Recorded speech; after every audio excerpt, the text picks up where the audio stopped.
Assalamualaikum warahmatullahi wabarakatuh. Bismillahirrahmanirrahim. Alhamdulillahi rabbil alamin. Wassalatu wassalamu ala ashrafil anbiya'i wal mursalin Nabiyyina Muhammadin wa ala alihi wa sahbihi ajma'in. Rabbi syrah li sadri wa yassir li amri wahlul 'uqdatan min lisani yafqahu qawli, amma ba'du. Muslimin dan muslimat yang dirahmati Allah Subhanahu wa taala sekalian. Alhamdulillah, puji dan syukur bagi Allah Subhanahu wa taala, Tuhan sekalian alam. Selawat serta salam atas Nabi junjungan kita, Nabi Muhammad sallallahu alaihi wasallam, juga atas ahli keluarga baginda, para sahabatnya, para pengikutnya sehinggalah ke hari kiamat. Alhamdulillah. InsyaAllah pada pagi ini kita akan sambung ataupun kita akan mulakan surah baru, iaitulah kita baca surah Al-An'am, surah yang ke-6 dari sudut tartibnya. Surah yang ke-6 yang memiliki 165 ayat. Surah yang ke-6 yang memiliki 165 ayat. Kita kedudukan surah ni kadang-kadang tak ingat. Nama tu ingatlah, tapi kedudukan dia tu tak ingat. Lemah ingatan. Ala kullin,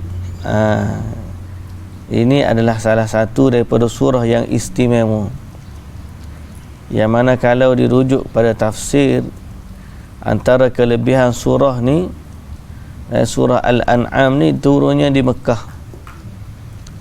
dan waktu dia turun sebagaimana kata Ibnu Abbas dari riwayat At-Tabrani, dia turun di Mekah dalam satu jumlah, yakni sekaligus satu surah tu sekali turun. Sekali turun tu jumlatan wahidan. Sekali turun satu surah yang sempurna. Haulaha sab'una alfa malakin yaj'aruna haulaha bitasbih. Waktu dia turun tu diiringi oleh 70,000 malaikat. 70,000 malaikat. Itu sebagaimana yang diriwayatkan oleh Al-Imam At-Tabrani dalam jilid yang ke-12 ayat muka surat 215. Juga diriwayatkan dalam Ad-Durr Mansur oleh As-Suddi, dia kata nazalat surat Al-An'am an Abdullah, yani Ibn Abbas, nazalat suratul An'am yushayyi'uha 70,000 minal malaikah. Waktu turun surah Al-An'am diiringi oleh 70,000 malaikat. Dan At-Tabrani kata yaj'aruna haulaha bitasbih, mereka mengiringinya duduk dengan bertasbih kepada Allah Subhanahu wa taala. Jadi agungnya surah ni mesti ada lah keistimewaan dia tu, siapa pun ikat lagu tu. Jadi kita nak tahu makna dia gapo. Kita baca dulu. Bismillahirrahmanirrahim. Ba'da a'udzubillahi minasyaitonir rajim. Bismillahirrahmanirrahim. Alhamdulillahilladzi khalaqas samawati wal ard wa ja'ala adh-dhulumati wan nur. Thumma alladhina kafaru bi rabbihim ya'dilun. هو الذي خلقكم من طين ثم قضى أجلا وأجل مسمى عنده ثم أنتم تمترون wa huwa Allahu fis samawati wa fil ard ya'lamu sirrakum wa jahrakum wa ya'lamu ma taksibun wa ma ta'tihim min ayatin min ayati rabbihim illa kanu anha mu'ridin faqad kadzabu bil haqqi lamma ja'ahum فسوف يأتيهم أنباء ما كانوا به يستهزئون. Baik. Alhamdulillah. Surah ni adalah antara surah yang dimulakan dengan Alhamdulillah. Surah Alhamdulillah ni tak banyak. Pertama surah Al-Fatihah, Alhamdulillahi Rabbil Alamin. Kemudian surah Al-An'am, Alhamdulillahilladzi khalaqas samawati wal ard wa ja'ala adh-dhulumati wan nur. Kemudian surah Al-Kahfi, Alhamdulillahilladzi anzala ala 'abdihil kitaba wa lam yaj'al lahu 'iwaja. Ini surah Alhamdu yang dipuji dengan Alhamdu. Kalau surah puji dengan Subhana, itu surah Al-Isra, Subhanalladzi, puji juga. Jadi surah ni dimulakan dengan Alhamdu, puji. Jadi ni kalau dari sudut kumpulannya berada pada kumpulan yang sama dengan surah Al-Fatihah, dari sudut dimulakan dengan Alhamdu. Kalimah puji ni, sebab tu dalam Al-Fatihah, bila kita bedah surah Fatihah, kita akan dapati bahawa surah Al-Fatihah ni adalah ibu kepada Al-Quran, Ummul Kitab. Okay? Dan apa yang ada dalam surah Fatihah ni adalah kunci kepada kandungan Al-Quran yang banyak. Jadi bila Al-Fatihah kata Alhamdulillahi Rabbil Alamin, segala puji bagi Allah, Tuhan sekalian alam, maka ayat-ayat Quran yang lain menjelaskan kenapa Allah Azza wa Jalla ni layak untuk dipuji. Jadi Alhamdulillahi Rabbil Alamin, Tuhan sekalian alam, maka Allah Ta'ala sebut dalam ni Alhamdulillahilladzi khalaqas samawati wal ard.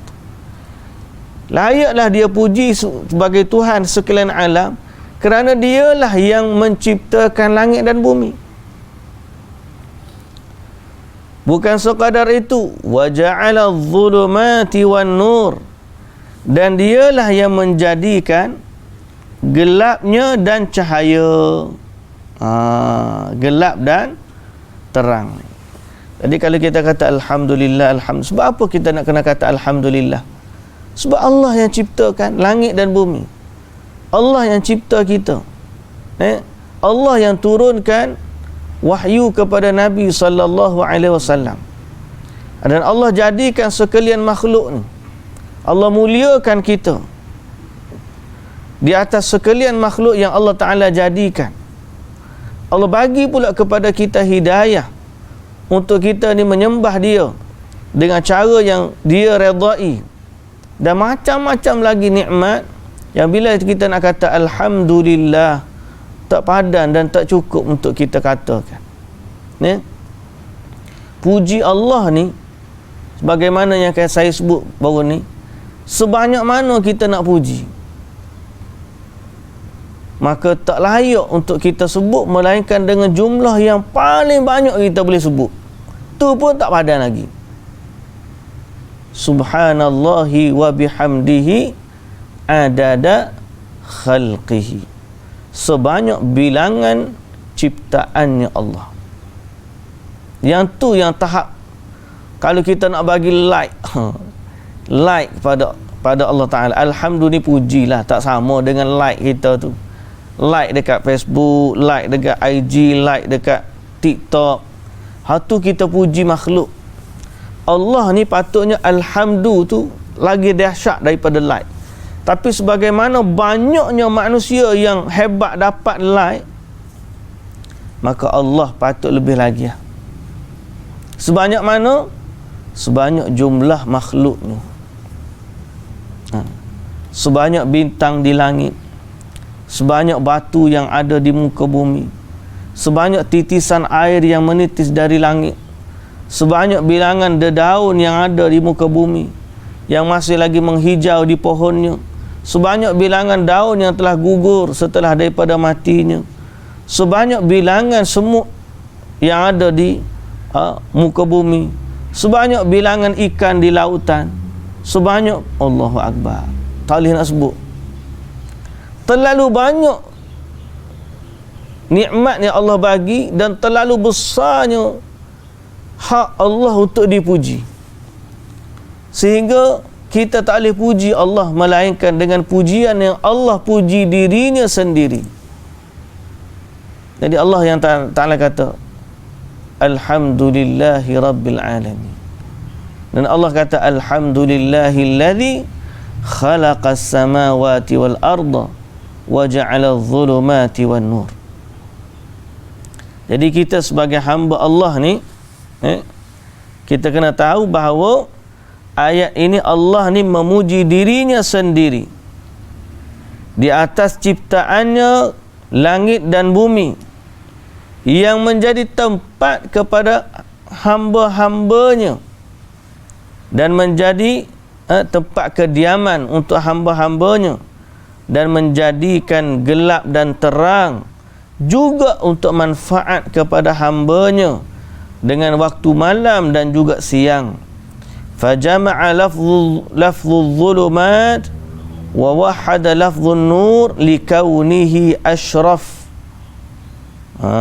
Likaunihi ashraf. Kaqaulihi ta'ala 'anil yamini wasyama'il. Dari sudut tadabburnya, Allah Ta'ala sebut wa ja'ala adh-dhulumati wan nur. Dhulumat ni lafaz jamak. Nur lafaz mufrad. Kalau jamak kepada nur apa dia? Cuba teka dah. Jamak kepada nur. Nur tu cahaya lah. Nur tu cahaya, tapi cahaya tu satulah. Kalau banyak nuran. Nura tu baris dia ya, nur sama nur ya. Arab ni kalau dia nak jadi jamak ke nak dia akan berubah dia punya apa suku kata tu. Kalau kita digandakan cahaya jadi banyak. Orang Arab ni dia tidak lagu tu, sama ada dia tambah ataupun dia ubah. Jadi kalau satu dia panggil nur, kalau banyak dia panggil anwar. Anwar tu cahaya kan, banyak. Tapi kenapa zulumat disebut jamak, nur disebut cahaya? Nur disebut cahaya, gelap tu banyak, cahaya tu dengan satu. Disebut di sini likaunihi ashraf, kerana cahaya lebih mulia daripada gelap. Cahaya lebih mulia daripada gelap. Seperti mana jalan kegelapan itu banyak dan cahaya itu satu. Allah Ta'ala kata wa anna hadha sirati mustaqiman fattabi'uhu wa la tattabi'us subula fatafarraqa bikum an sabilih. Nanti kita akan sampai ayat ni. Ayat famous ni cerita tentang kita duduk di atas jalan yang lurus satu je, jangan ikut jalan-jalan yang banyak yang menyelisihkan kita daripada jalan yang lurus. Itu banyak. Jadi sebab tu kegelapan itu banyak, cahaya itu satu. Okey. Thumma alladhina kafaru bi rabbihim ya'dilun, akan tetapi atau kemudian orang-orang yang kafir, dalam pada itu orang-orang kafir menyamakan sesuatu dengan Tuhan mereka. Thumma alladhina kafaru bi rabbihim ya'dilun, kemudian orang-orang yang kafir dengan Tuhan mereka, mereka melakukan ya'dilun. Kalau orang tak faham kan, dia kata dan kemudian orang kafir dengan Tuhan mereka berlaku adil. Sebab ya'dilun boleh jadi makna adil.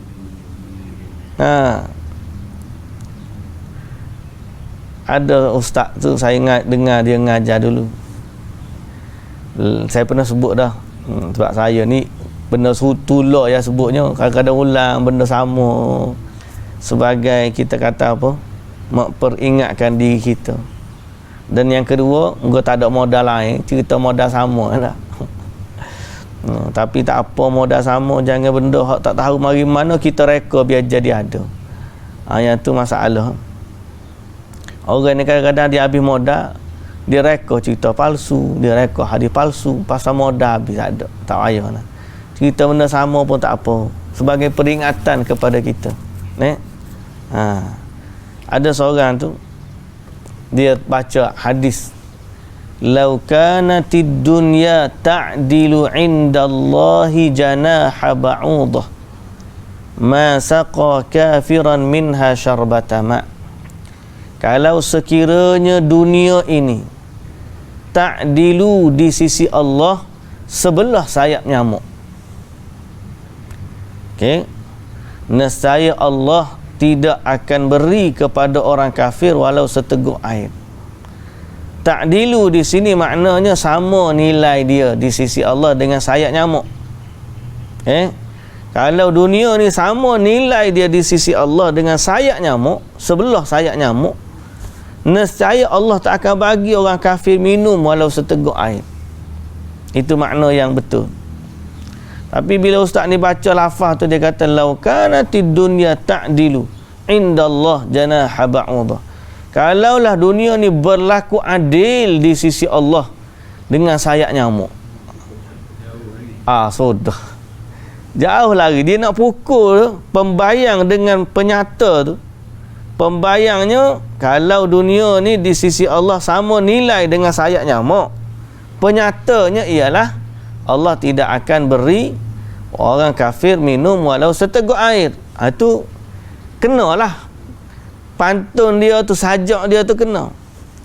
Ni tiba-tiba dia kata kalaulah dunia ini berlaku adil di sisi Allah dengan sayap nyamuk, dia pun duk fikir pusing. Jadi saya ingat perkara ni pasal apa? Menunjukkan kalimah ya'dilu ni dalam bahasa Arab boleh berlaku adil, boleh juga dengan maksud sama.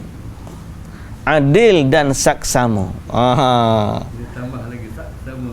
Saksama, adil dan sama.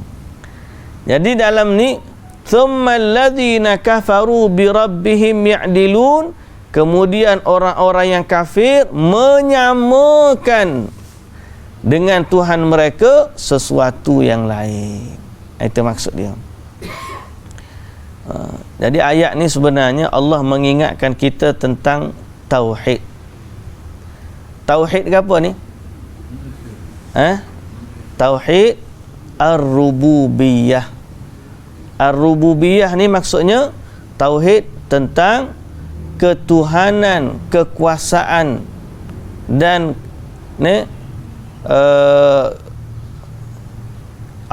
keyakinan kita bahawa hanya Allah yang menciptakan langit dan bumi. Walaupun ada hari ni ramai ada orang jadi tak setuju pembahagian tauhid kepada 3. Macam-macam lah dia serang tauhid 3 ni. Dia kata tauhid 3 ni sama dengan Trinity Kristian. Jadi orang Kristian pun ada 3, orang Islam pun ada 3. Dia kata tak patut. Cukup sekadar kata Allah tu Allah lah. Lepas tu mari ikut mana pula? Mari tauhid 3 ni. Kita dah jelaskan banyak kali dah. Bahawa pembahagian tauhid kepada 3 ni adalah istiqra', baca, pembacaan yang mana sumber dia adalah Al-Quran juga. Kerana Allah Azza wa Jalla dia menceritakan tentang diri dia dalam 3 aspek. Telah kita perhati ayat-ayat Quran. Sebagaimana saya dah sebut sebelum ni, qul a'udzu birabbin nas, malikin nas, ilahin nas. Allah Ta'ala sebut dia dengan manusia ni Rabbin nas, malikin nas, ilahin nas. Allah sebut 3 kali dia dengan manusia ni. Pertama Rabb, kalimah Rabb. Yang kedua Malik. Yang ketiga Ilah. Semua tu Allah yang sebut, kita tak sebut. Kita ni keluarkan kaedah setelah daripada kefahaman daripada ayat. Kalimah Rabb, kalimah Malik, kalimah Ilah. 3 ni ada dalam surah An-Nas. Satu surah ayat yang berturut-turut Allah Ta'ala sebut tentang diri Allah sendiri. Siapa yang sebut? Allah sendiri. Allah Ta'ala kata qul a'udzu birabbin nas, malikin nas, ilahin nas. Jadi keluar mari tauhid 3 ni adalah kerana kefahaman daripada ayat Quran. Lepas tu kalau kita perhatikan orang yang baca, dia bahaskan tauhid ni kepada 3 bahagian. Setelah daripada pembahagian tu, dia akan datangkan dalil daripada Al-Quran dan juga As-Sunnah. Maknanya ini adalah kefahaman kita kepada Quran dan As-Sunnah. Demo nak bagi berapa ikut demo lah. Nak sebut nama gapo lagu mana terpulang lah. Tapi konsep tauhid yang Quran perkenalkan jangan sampai kita tolak. Kerana kita tak suka kepada kumpulan yang dijenamakan dengan apa jua nama. Kerana tak sukanya kita kumpulan tersebut, maka kita tolak pembahagian tauhid. Tak perlu dah belajar rububiyah, uluhiyah, asma' wa sifat. Padahal pembahagian itu konsep asalnya adalah daripada Al-Quran sendiri. Qul a'udzu birabbin nas, malikin nas, ilahin nas. Pertama ialah rububiyah. Rububiyah ni cerita tentang ketuhanan Allah. Maknanya sama dengan ayat hak kita baca hari ni. Allah memuji dirinya sebagai dialah pencipta kepada sekalian alam. Dialah pencipta kepada langit dan bumi. Cuma ada orang kafir ni tiba-tiba menyamakan Allah dengan sesuatu yang lain. Sama dari sudut mana? Sama dari sudut mana? Sedangkan Al-Quran juga kata, kalau kita tanya orang kafir yang sembah selain dari Allah ni, siapa cipta langit dan bumi? Dia akan jawab Allah. Quran sendiri kata, kalau tanya orang kafir, siapa cipta langit dan bumi? Apa jawapan mereka? Mereka kata Allah. Dalam ayat surah Al-An'am ni, bila Allah Ta'ala kata puji diri dia, dialah yang cipta langit dan bumi, kemudian Allah Ta'ala kata di hujungnya, kemudian orang-orang kafir menyamakan Allah dengan sesuatu yang lain. Jadi mereka ni menyamakan dari sudut mana? Sebab dari sudut penciptaan, okey, dia tak kata pun ada pencipta selain dari Allah. Berarti mereka ni pada sudut ketuhanan mereka kenal Allah sebagai pencipta dan satu-satunya pencipta untuk sekalian alam. Okey? Dari sudut mana? Nanti kita terangkan kemudian. Kita pergi kepada ayat yang kedua dulu. Huwallazi khalaqakum min tinin thumma qada ajala. Dan dialah dialah yang menciptakan kamu dari tanah. Dialah yang menciptakan kamu dari tanah. Kemudian dia tentukan ajal, yakni kematian kamu, dan satu ajal lagi yang tertentu di sisi Tuhannya, iaitu masa yang telah ditetapkan untuk dibangkitkan kamu semula pada hari kiamat. Dalam pada itu kamu masih lagi ragu-ragu. Thumma antum tamtarun. Jadi ayat yang kedua ni sama juga. Allah mengingatkan kita bahawa dia ni berhak dipuji sebab apa? Sebab dialah juga yang menciptakan kita. Dia cipta langit dan bumi, dia cipta kegelapan dan cahaya, dan dialah juga yang cipta manusia. Min tinin, dari tanah. Thumma qada ajala, kemudian dia tetapkan bagi Allah, kemudian Allah tetapkan bagi kamu ajala, satu ajal, yakni kematian. Wa ajalum musamman indahu, dan satu lagi ajal yang tetap di sisinya. Jadi ada dua ajal. Satu ajal kita mati, satu lagi ajal seluruh alam semesta, yang kita panggil ajal pertama kematian, ajal yang kedua ialah hari akhirat. Ni ajal pertama dunia ataupun kematian di dunia, ajal yang kedua ialah hari akhirat.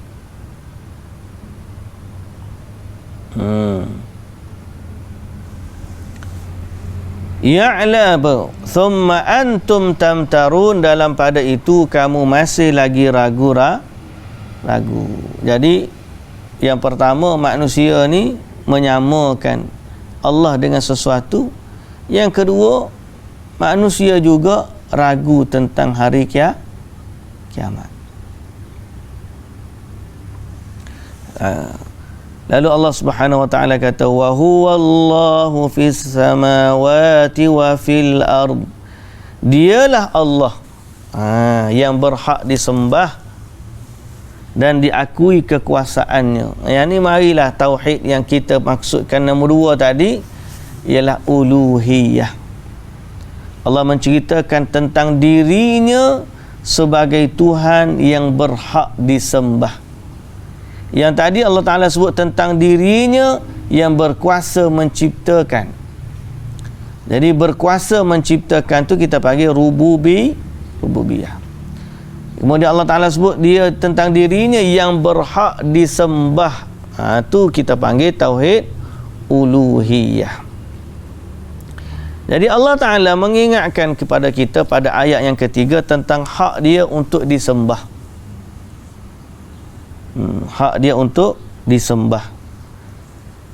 Ya'lamu sirrakum wa jahrakum wa ya'lamu ma taksibun. Dialah dia tahu, dia mengetahui apa yang kamu rahsiakan dan apa yang kamu zahirkan, dan dia juga mengetahui apa yang telah kamu usahakan. Jadi di sini ada synchronize tu kesinambungan. Setelah cerita tentang hak dia atau kekuasaannya sebagai pencipta, maka Allah sebut hak dia untuk disembah.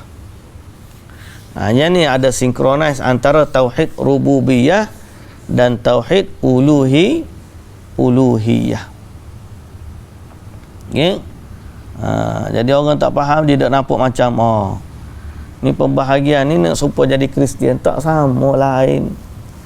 Pembahagian ni nak suruh kita faham kenapa Allah adalah Tuhan yang berhak disembah, sebab dia adalah satu-satunya Tuhan yang menciptakan langit dan bumi. Dan kemudian mari lagi bahagian yang ketiga, tauhid al-asma wa sifat, adalah untuk lebih kita kenal lagi Allah dengan nama-nama dan sifat-sifatnya. Jadi terbahagilah tauhid tu kepada 3.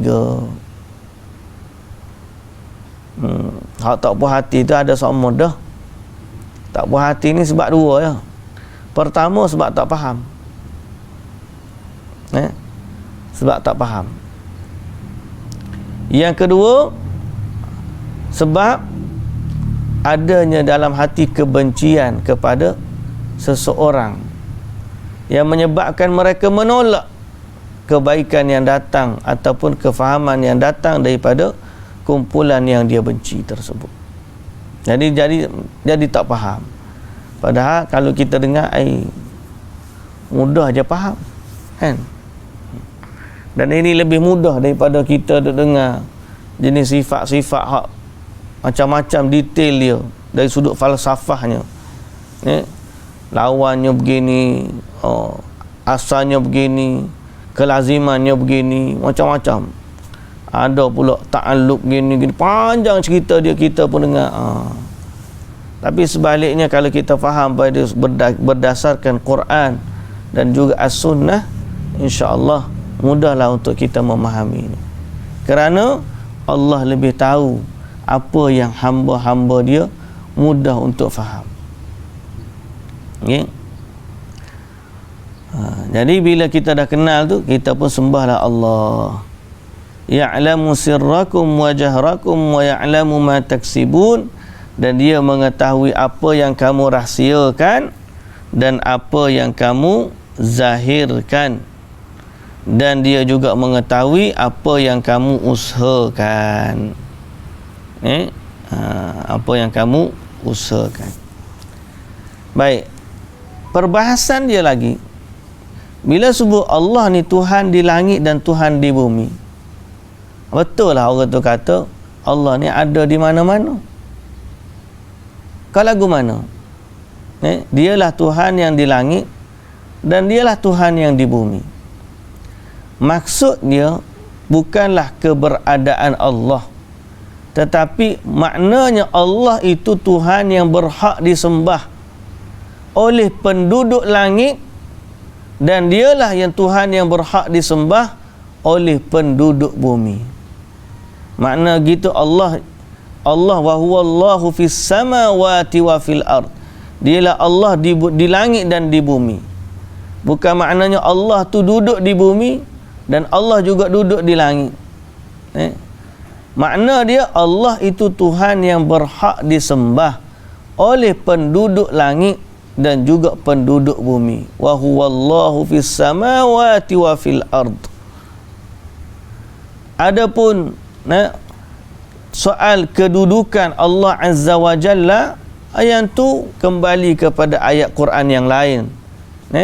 Ya Allah Subhanahu wa taala sebut, huwallazi khalaqalakum ma fil ardi jami'an thumma istawa ila as-sama'i fasawwahunna sab'a samawat wa huwa bikulli syai'in alim.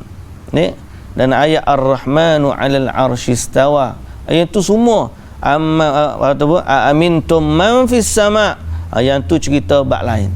Tapi ayat ni menunjukkan Allah tu berhak disembah oleh penduduk langit dan juga dialah yang berhak disembah oleh penduduk bumi. Yakni malaikat di langit pun tak ada Tuhan bagi dia melainkan Allah. Kita di bumi pun tidak ada Tuhan yang berhak kita sembah melainkan Allah. ya'lamu sirrakum wa jahrakum wa ya'lamu ma taksibun. Dan Allah Ta'ala terus bagi tahu tentang ya'lamu, dia tahu sirrakum, yang rahsia, apa yang kamu rahsiakan, wa jahrakum, apa yang kamu zahirkan, wa ya'lamu ma taksibun, dan dia tahu apa yang kamu kerjakan. Allah ni ajaib. Allah ni maha bijaksana, hakim, alim, maha mengetahui, maha bijaksana. Ayat ni wallahu ta'ala alam.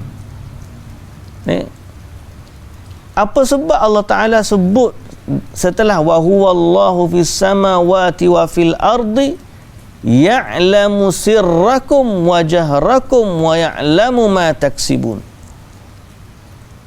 Ada tak makna yang boleh kita tadabbur di sebalik ya'lamu, mengetahui itu? Betul lah Allah Ta'ala tu mengetahui, betul dah. Tapi kenapa dia sebut mengetahui dalam ayat ni? Dia tak sebut kekuasaannya yang lain. Apa dia tak sebut? Dialah Tuhan di langit dan Tuhan di bumi. Dialah yang mengeluarkan air daripada bumi. Dia tak sebut dialah yang memperedarkan matahari dan bulan. Tiba-tiba ayat ini sebut dia mengetahui apa yang di langit dan apa yang tersembunyi dan yang zahir, dan dia tahu apa yang kenapa.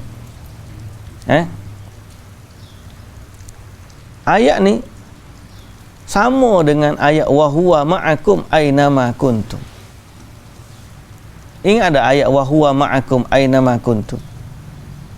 Di mana saja kamu berada, Allah berada dengan kamu di mana saja kamu berada. Sebab ayat ni Allah di langit dan di bumi juga boleh faham seperti mana orang faham Allah ni ada di mana-mana. Lalu Allah ni dia sebut dalam ayat ni ya'lamu, menunjukkan Allah tu, kalau kamu nak sebut keberadaan di langit dan bumi, itu adalah dengan ilmu dia. Kalau orang kata wa huwa ma'akum aina ma kuntum, Allah ni di mana-mana saja, itu dengan ilmunya Allah. Boleh faham? Bukanlah kata Allah tu di mana-mana sampai dalam tandas pun ada. Tapi Allah, ilmu dia, dia tahu belaka. Siapa, tak ada yang tersembunyi daripada dia. Itu maknanya supaya manusia ni dia tidak pergi kepada satu kefahaman ada di mana-mana. Kalau nak kata di mana-mana tu adalah ilmunya Allah meliputi langit dan bumi. Ayat kursi pun cerita lagu tu. Allahu la ilaha illa huwal hayyul qayyum la ta'khudhuhu sinatun wa la naum. Lahu ma fis samawati wa ma fil ard man dhal ladzi yashfa'u indahu illa bi idnih ya'lamu ma baina aydihim wa ma khalfahum wa la yuhituna bi syai'in min ilmihi illa bima syaa. Allah Ta'ala sebut tentang kekuasaan di langit dan ilmunya Allah meliputi langit dan bumi. Jadi manusia ni tak boleh nak kata apa yang ada di bumi ni sebenarnya semua ni adalah Allah.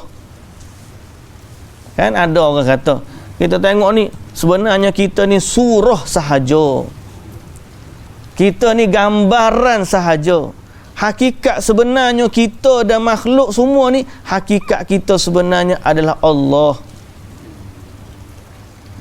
Jadi hakikat di situ maksud apa hakikat? Hakikat tu boleh jadi wahdatul syuhud, boleh jadi wahdatul wujud. Dua itulah ceritanya. Wahdatul wujud ni ada orang siapa pekat dia kata wahdatul wujud ni Allah ni wujudnya Allah bersatu dengan makhluk.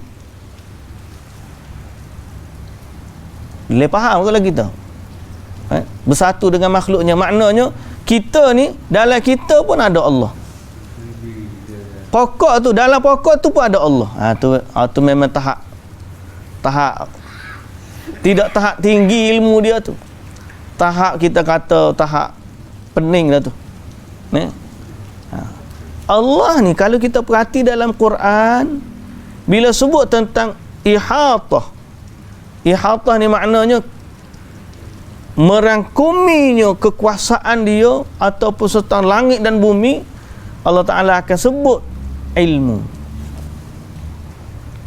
Kalau tidak perhatilah ayat-ayat Quran tentang wahuwa ma'akum aina ma kuntum tu, surah Al-Furqan juga kita akan sebut, surah Al-Hadid tu juga akan sebut tentang wahuwa ya'lamu ma yaliju fil ardi wa ma yakhruju minha wa ma yanzilu minas sama'i wa ma ya'ruju fiha wa huwa ma'akum aina ma kuntum.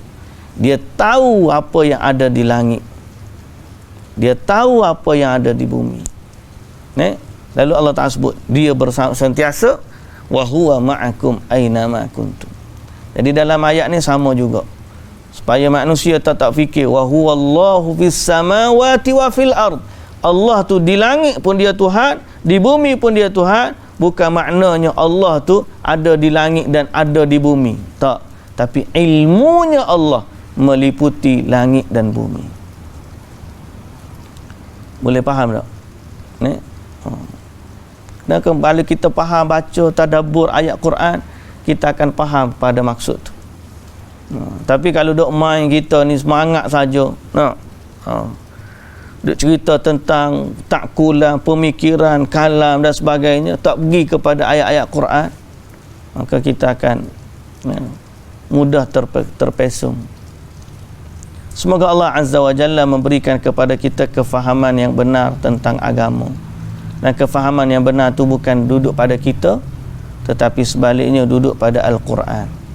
Belajarlah Quran, fahamilah Al-Quran sebagaimana yang para ulama dah jelaskan. Dan tidak ada orang lebih faham Al-Quran lebih daripada Nabi sallallahu alaihi wasallam, dan setelah daripada Nabi tidak ada yang lebih faham Quran lebih daripada para sahabat radhiyallahu anhum ajma'in, yang merupakan orang yang hidup di zaman penurunan wahyu. Jadi mereka lah yang lebih faham. Jadi semoga Allah Ta'ala memberikan kepada kita kefahaman yang sama seperti kefahaman para sahabat. Kalau tak sama dari sudut kuantiti, dia sama dari sudut manhaj, yang cara berfikir, cara beragama, cara berakidah. Ilmu tak sama, mungkin ilmu dia lagi banyak daripada kita, tapi kurang-kurang manhaj kita sama. Maknanya cara mengambil ilmu, iaitu kita ni, kita ambil apa yang sahih daripada hadis, dan kita ambil juga apa yang sahih daripada kefahaman perkataan para sahabat. Boleh jadi kita tak tahu belaka, tapi cara kita mengambil ilmu tu mudah-mudahan cara yang benar, tidak dengan cara yang orang panggil menyimpang daripadanya.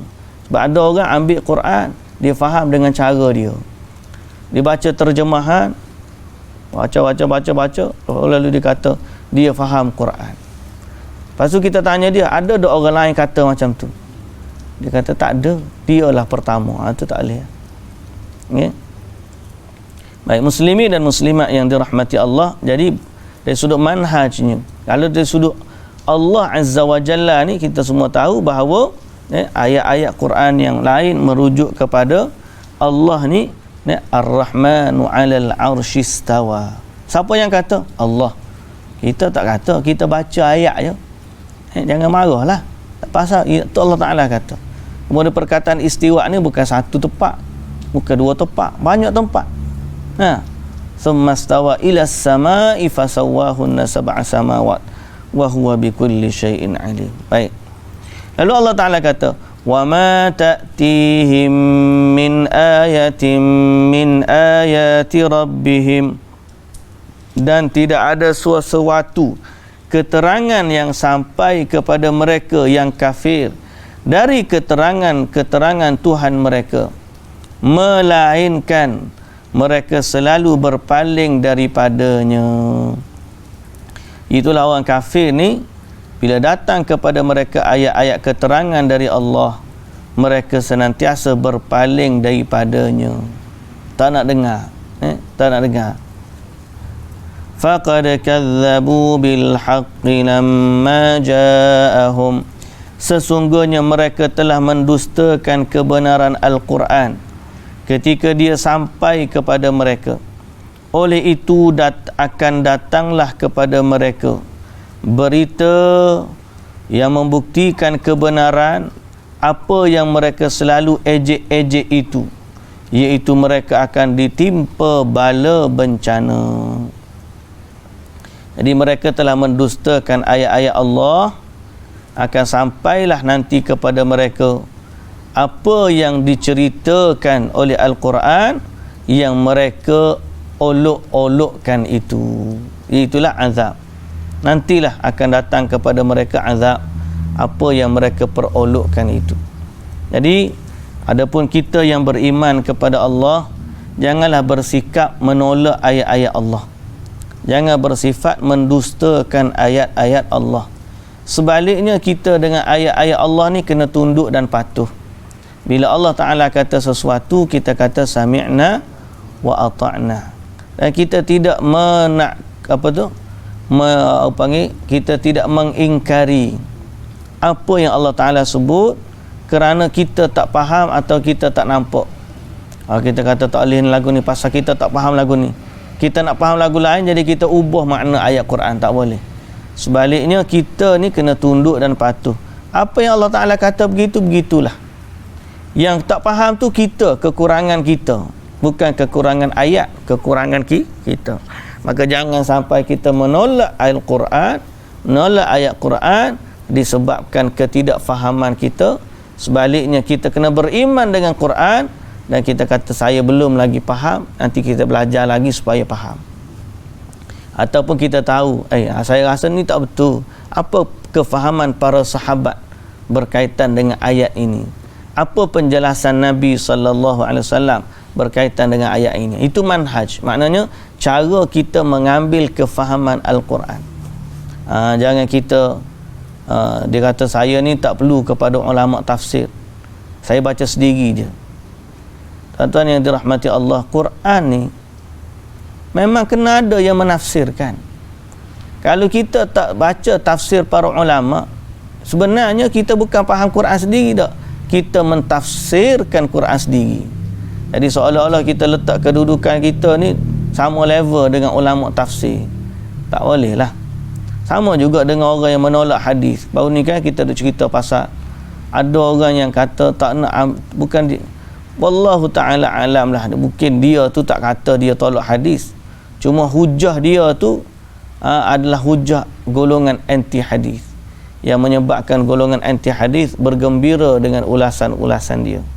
Kita katakan kepentingan orang kembali kepada hadis ni sangat besar, kerana manusia perlu kepada hadis dalam menafsirkan Al-Quran. Nak faham Quran suruh semayang je 5 waktu, berapa rakaat 1 waktu, tu semua dalam hadis.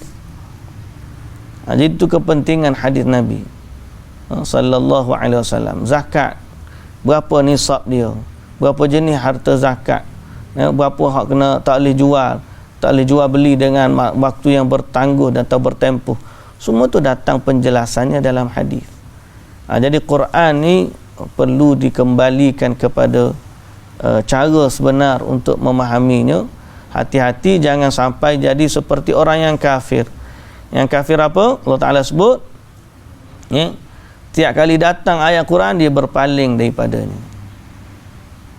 Wa ma ta'tihim min ayatin min ayati rabbihim illa kanu anha mu'ridin. Bila datang je ayat Quran dia berpaling. Dia nak guna kefahaman dia tak nak guna Quran. Dan mereka memperolok-olokkan pula kandungan Al-Quran. Nantilah sampai satu hari apa yang mereka perolok-olokkan ini akan datang kepada mereka. Di saat itu barulah mereka tahu apa yang benar dan apa yang salah. Semoga Allah memimpin kita ke jalan yang benar, insya-Allah. Amin ya rabbal alamin. Sekadar itulah dulu pagi ni, insya-Allah kita sambung pada besok hari pada ayat yang ke-6 dan ke-7 serta ke-8 insya-Allah. Wallahu taala alam. Subhanakallahumma wa bihamdika asyhadu an la ilaha illa anta astaghfiruka wa atubu ilaik. Assalamualaikum warahmatullahi wabarakatuh.